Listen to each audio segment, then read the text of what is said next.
नमस्कार। Department of technical education Rajasthan and TTC and LRDC Jodhpur द्वारा record कराए जा रहे ई लेक्चर्स में आज electrical machines first subject code EE 206 के डीसी जनरेटर टॉपिक के जो types of DC generators discuss किए थे, जिसमें हमने लास्ट लेक्चर में थर्ड टाइप देखा था, self excited DC generators. Self excited DC generators वह होते हैं जो खुद के ही जनरेटर के थ्रू एक्साइट होते हैं। उनमें कोई एक्सटर्नल सोर्स या मैग्नेट्स की ज़रूरत नहीं होती है।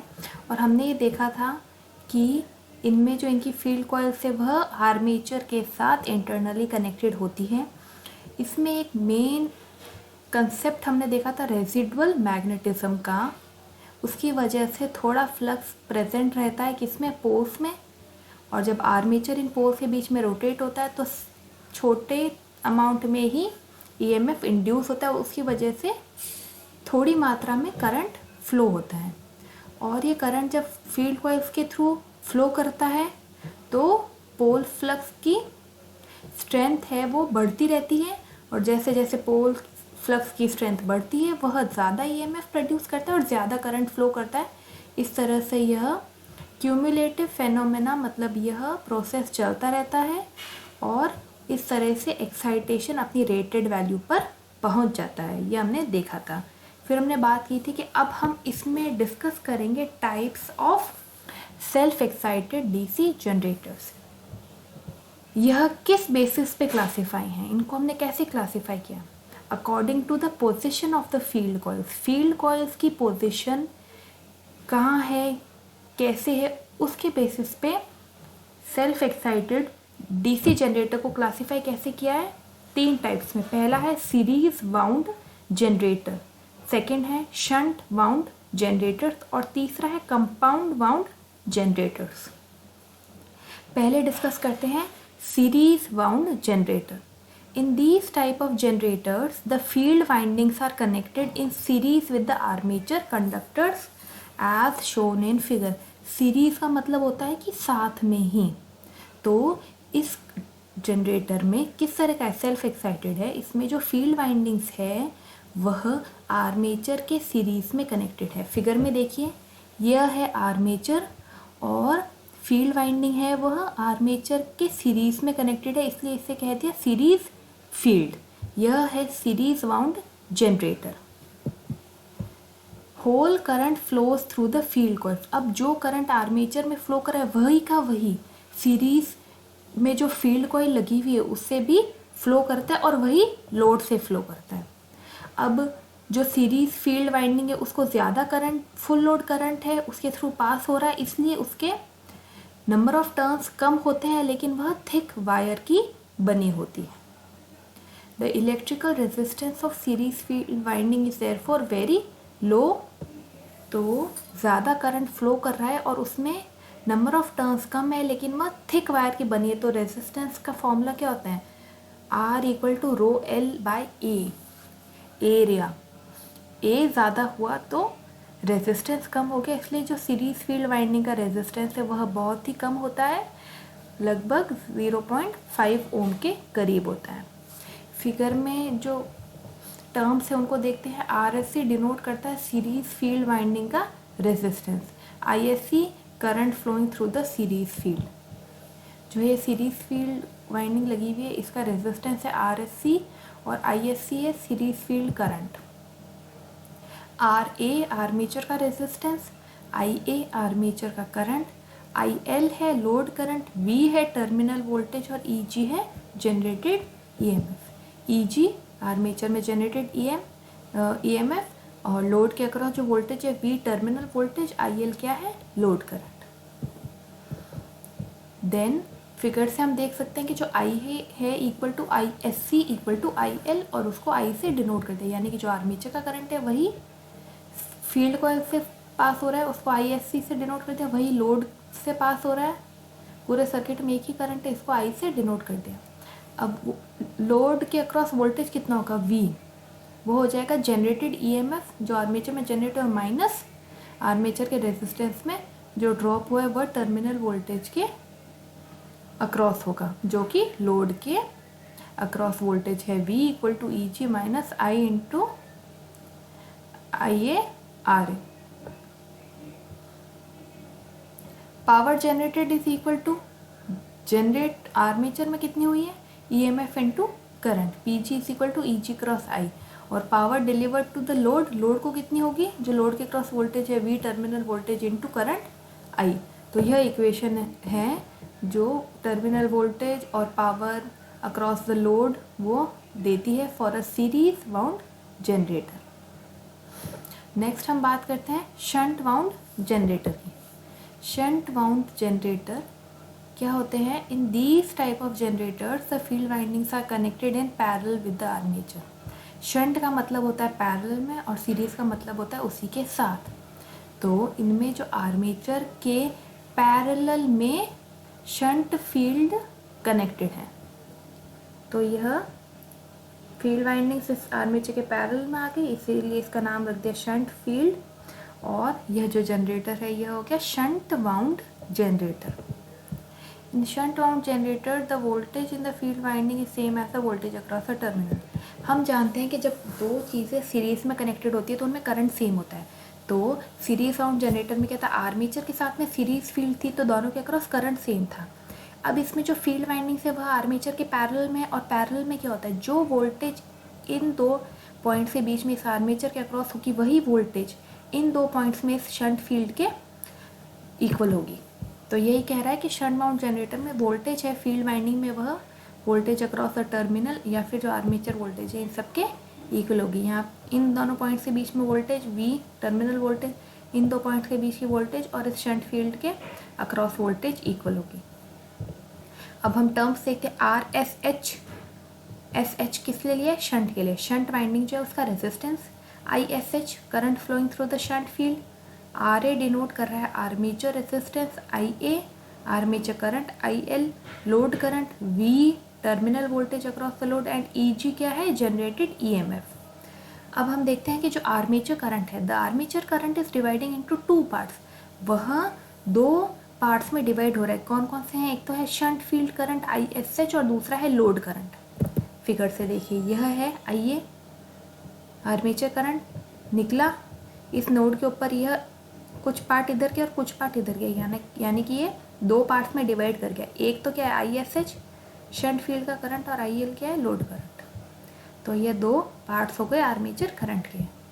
और टोटल IA इक्वल टू कितना है, ISH shunt field current plus IL load current. अब हम कह रहे हैं कि अगर power across the load is maximum and IL is maximum, power कहता है V क्रॉस IL, अगर लोड के अक्रॉस हमें ज़्यादा पावर चाहिए तो IL की वैल्यू भी कितनी होनी चाहिए, ज़्यादा। अब इस इक्वेशन में देखते हैं कि IA कोई आर्मेचर का करंट है और IL अपन को चाहिए ज़्यादा, मतलब IL की वैल्यू बढ़ती रहे, किस लिए, ताकि लोड के अक्रॉस पावर ज़्यादा हो जाए। तो फिर शंट फील्ड करंट कम होना चाहिए, यह बढ़ेगा तो यह कम होना चाहिए। और जब अगर करंट कम होगा तो उसके लिए क्या है कि शंट फील्ड वाइंडिंग का रेजिस्टेंस ज़्यादा रखते हैं ताकि ISH शंट फील्ड करंट कम हो, इसलिए शंट फील्ड वाइंडिंग का रेजिस्टेंस हाई होता है, लगभग 100 ओम कह सकते हैं। एंड उसमें हम large number of turns use करते हैं फॉर द डिज़ायर्ड EMF। जितनी EMF की रिक्वायरमेंट है उसके अकॉर्डिंग नंबर ऑफ टर्न्स ज़्यादा यूज़ करेंगे। इस तरह के क्वेश्चंस हमें वाइवा में भी पूछे जा सकते हैं कि जो सीरीज वाउंड जनरेटर, उसमें जो सीरीज फील्ड थी उसमें क्या था, हमने कि थिक वायर यूज़ किया था, नंबर ऑफ टर्न्स कम थे और वहाँ पे जो रेजिस्टेंस था वह बहुत कम था, 0.5 ओम के अराउंड था। और जब शंट वाउंड जनरेटर की बात करी तो अपन ने कहा कि लोड के अक्रॉस पावर ज़्यादा चाहिए तो उसके लिए IL की वैल्यू ज़्यादा चाहिए, तो ISH शंट फील्ड करंट कम चाहिए। और जब करंट कम चाहिए तो रेजिस्टेंस पूछ सकते हैं कि शंट फील्ड का ज़्यादा होता है, हाँ, और उसकी वैल्यू 100 ओम के करीब हो गई। और दूसरा है कि इसमें लार्ज नंबर ऑफ टर्न्स चाहिए और सीरीज़ वाले में नंबर ऑफ टर्न्स कम थे।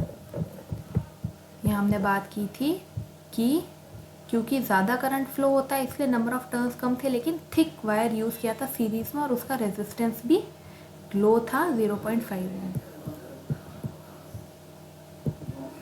अब हम इक्वेशंस देखते हैं शंट वाउंड जनरेटर के लिए। शंट फील्ड करंट कितना होगा, ISH equal to V by RSH। हमने क्या डिस्कस किया था कि इसके अक्रॉस वोल्टेज कितनी है, जो यहाँ है, क्योंकि ये लोग पैरेलल में कनेक्टेड है। सो ISH की वैल्यू कितनी होगी, V voltage upon resistance, shunt field का रेजिस्टेंस है RSH, तो ISH आ गया V बाई RSH।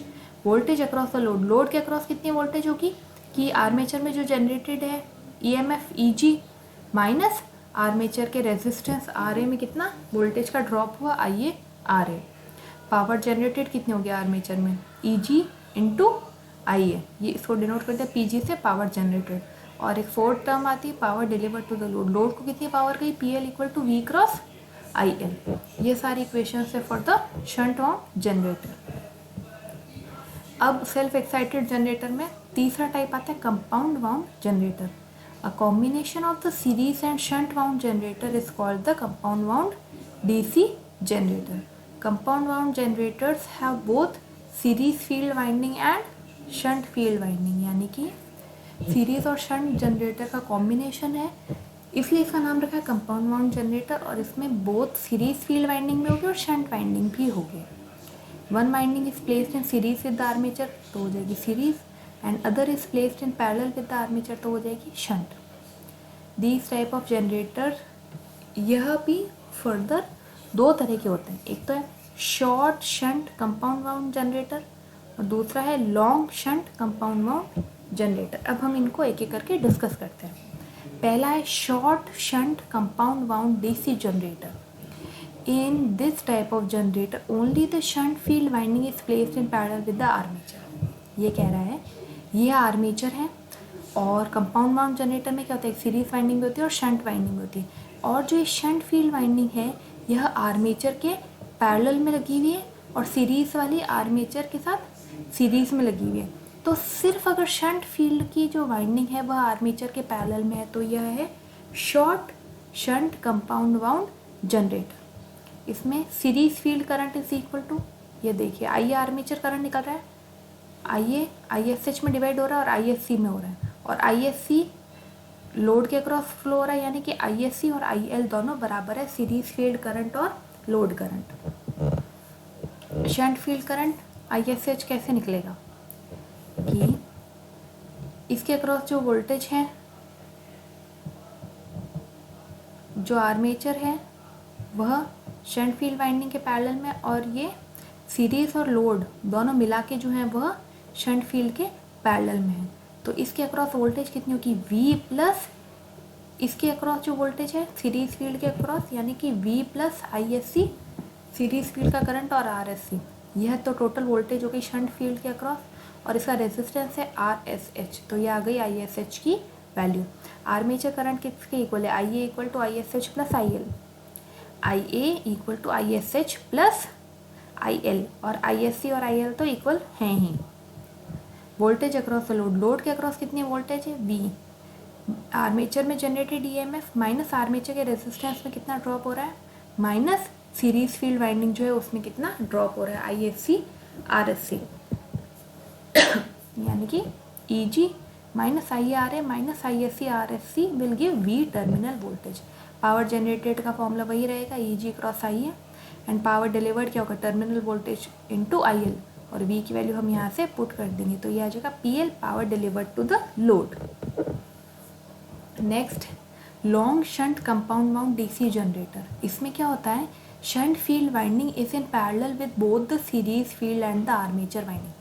पहले ये जो शंट फील्ड वाइंडिंग थी short shunt compound wound generator में, वह सिर्फ आर्मेचर के पैरेलल में थी। लॉन्ग शंट कंपाउंड वाउंड में क्या होगा, जो शंट फील्ड वाइंडिंग है वह सीरीज और आर्मेचर दोनों के पैरेलल में लगी हुई है।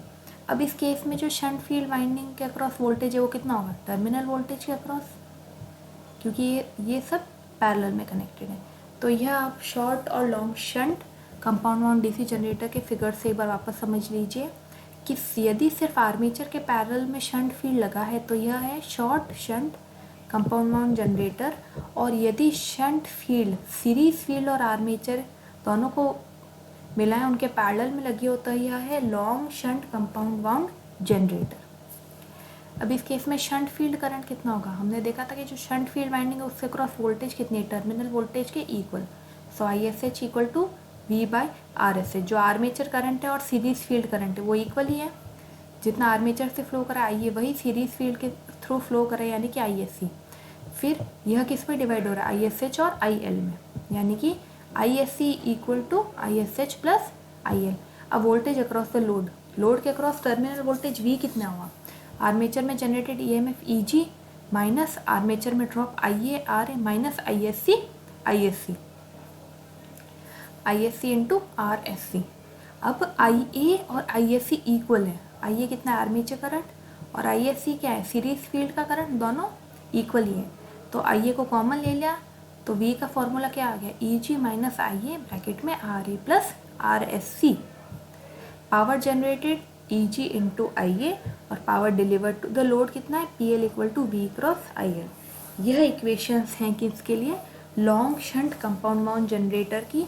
अगर कोई भी न्यूमेरिकल आता है और उसमें यह सारी वैल्यूज़ आपको गिवन होती है तो आप इनमें पुट करके और power deliver to the load या power generated, terminal voltage load के अक्रॉस कितना होगा, या सीरीज फील्ड, कोई भी वैल्यू इसमें से आपको पूछ सकते हैं। इसलिए ये सारी इक्वेशंस बहुत इंपॉर्टेंट हैं और इन इक्वेशंस को याद करने की ज़रूरत नहीं है, खाली अपन फिगर में से देख के बता सकते हैं कि इसके अक्रॉस वोल्टेज थी वी, फिर इसका रेजिस्टेंस है आर एस एच, तो उससे निकल के आई S H shunt field current.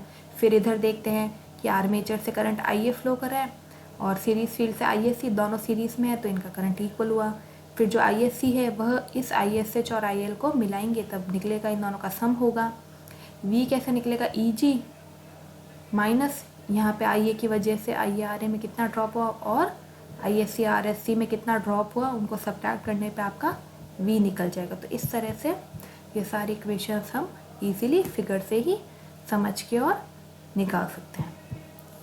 अब कंपाउंड माउंट जनरेटर में एक और प्रोसेस है, उसको हम देख लेते हैं कि इन अ कंपाउंड माउंट जनरेटर जो शंट फील्ड है is stronger than the series field. जो शंट फील्ड है वह कंपैरेटिवली सीरीज फील्ड की बात करें जिसमें नंबर ऑफ टर्न्स कम होते हैं और शंट फील्ड में ज़्यादा होते हैं, तो शंट फील्ड स्ट्रॉन्गर होता है।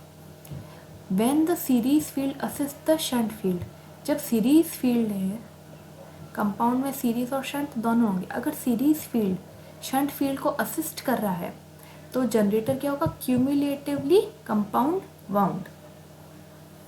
Compound wound generator short shunt और लॉन्ग शंट दो टाइप के डिस्कस किए थे। अब डिपेंडिंग ऑन कि सीरीज फील्ड शंट फील्ड को असिस्ट करता है, उसे और स्ट्रॉन्ग बनाता है या फिर उसकी स्ट्रेंथ को कम कर देता है, उसके बेसिस पे यदि सीरीज फील्ड असिस्ट करता है शंट फील्ड को, उसको और स्ट्रॉन्गर बनाता है, तो इस जनरेटर को हम नाम देंगे क्यूमुलेटिवली कंपाउंड वाउंड जनरेटर। और if the series field opposes the shunt field, series field इस तरह से है कि वो शंट फील्ड को अपोज कर दे, उसकी स्ट्रेंथ को कम कर दे, तो जनरेटर किस तरह का हो जाएगा, डिफरेंशियली कंपाउंड वाउंड। ये क्यूमुलेटिव है। अब इनमें आप देखिए करंट का डायरेक्शन सेम है दोनों में, तो यह सीरीज फील्ड शंट फील्ड को असिस्ट करेगा, इसलिए क्यूमुलेटिव कंपाउंडिंग हो गई इस तरह की। और यदि सीरीज फील्ड का डायरेक्शन तो बाहर की तरफ आ रहा है और शंट फील्ड में अंदर जा रहा है, तो इन दोनों की करंट का डायरेक्शन ऑपोजिट है, इसीलिए सीरीज फील्ड शंट फील्ड को अपोज करेगा और इस तरह की कंपाउंडिंग क्या हो गई, differential compounding. So thank you students. अब इस लेक्चर में हमने the 3 types of self excited generators, series wound, shunt wound और कंपाउंड वाउंड जनरेटर्स डिस्कस कर लिए और उनके टाइप्स